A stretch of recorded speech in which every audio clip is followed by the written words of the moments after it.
आज जो हमने स्टार्ट करना है जी टॉपिक वो है जी फैक्टराइजेशन। फैक्टराइजेशन बेसिकली क्या होती है जी? फैक्टराइजेशन होती है हमारे पास एक्सप्रेशंस हैं उनको हमने फैक्टर्स के अंदर जो है वो ब्रेक डाउन करना होता है। ठीक है, जो उसने हमें पॉलिनोमियल्स दी हुई हैं उनको हमने फैक्टर्स के अंदर उसके डिवाइड करना होता है।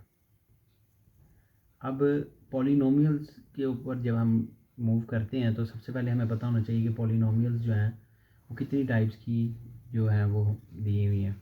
एक होती है कि लीनियर पॉलिनोमियल। ये क्या होती है? ऐसी पॉलिनोमियल जिसके अंदर जो वेरिएबल होता है, ठीक है, उसकी जो पावर है वो 1 होती है।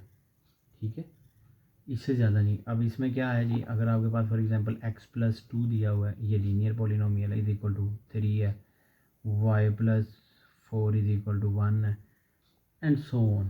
ठीक है, यहाँ वो आपको कहता है जी 2x+5 इज इक्वल टू 0। इस तरह की कोई भी उसने आपको जो है वो एक्सप्रेशन दी हुई है जो ये क्या कहलाएगी? Linear polynomial. इसी तरह फिर हमारे पास आती है जी क्वाड्रेटिक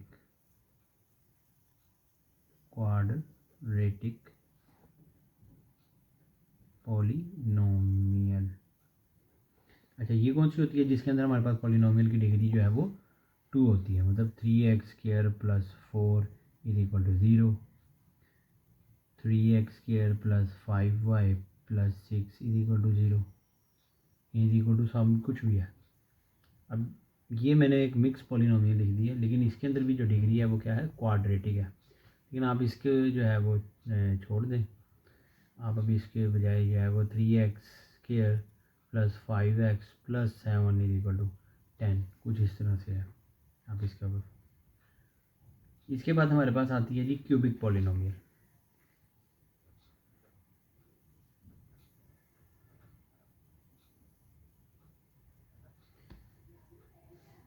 क्यूबिक में जो है हमारे पास वेरिएबल उसकी पावर क्या हो सकती है? क्यूबोस। ठीक है,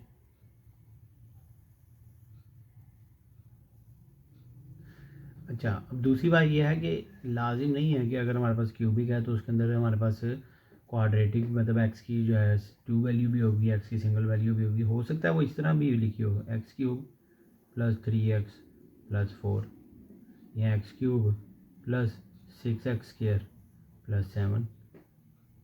ठीक है, तो ये कौन सी पॉलिनोमियल बनेगी? ये भी क्यूबिक बनेगी, क्योंकि इसमें हाईएस्ट जो वैल्यू एक्स की वो 3 है। अब हम इनको सॉल्व करते हैं, फैक्टराइजेशन की तरफ मूव करते हैं। तो सबसे पहले हम देखेंगे कि किस किस किस्म की जो हमारे पास फैक्टर्स बनाने के कौन कौन से तरीके हैं।